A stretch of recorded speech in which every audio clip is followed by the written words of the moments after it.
ভোলায় বিএনপির অফিস ভাঙচুর ও বিস্ফোরক দ্রব্য আইনের মামলায় আওয়ামী লীগের ১৬ নেতাকর্মীর জামিন নামঞ্জুর করে জেল হাজতে পাঠিয়েছেন আদালত।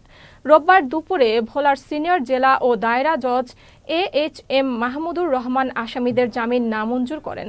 আসামি পক্ষের আইনজীবী জানান, ভোলা জেলা বিএনপির অফিসে হামলা ভাঙচুরের ঘটনার প্রায় ৬ বছর পর ২০২৪ সালের ২ ডিসেম্বর একটি মামলা দায়ের করা হয়।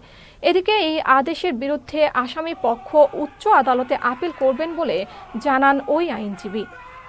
এই মামলার ঘটনার তারিখ হলো ৫/৩/২০১৯ তারিখে। মামলাটা দায়ের হয়েছে ২/১২/২০২৪ তারিখে। প্রায় দীর্ঘ ৫ থেকে ৬ বছর পরে এই মামলাটা দায়ের হয়েছে। সম্পূর্ণ উদ্দেশ্যপ্রণোদিতভাবে এরা আওয়ামী লীগের নেতৃবৃন্দ তাদের বিরুদ্ধে এই মামলাটি দায়ের হয়েছে। এই মামলার মূল ঘটনার সহিত আসামিরা কোনোভাবেই সম্পৃক্ত ছিল না। তাদেরকে সামাজিকভাবে হেয় প্রতিপন্ন করার জন্য উদ্দেশ্যপ্রণোদিতভাবে মামলাটা দায়ের করা হয়েছে।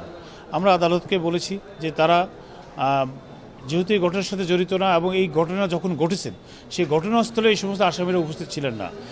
এই মামলার ধারা অনুযায়ী ৩২৬ আছেন এবং এক্সপ্লোসিভ অ্যাক্ট আছেন এবং সেখানে এক্সপ্লোসিভ অ্যাক্টের কোনো আলামত উদ্যান নাই এবং ৩২৬-এর কোনো মেডিকেল সার্টিফিকেট ছিলেন না।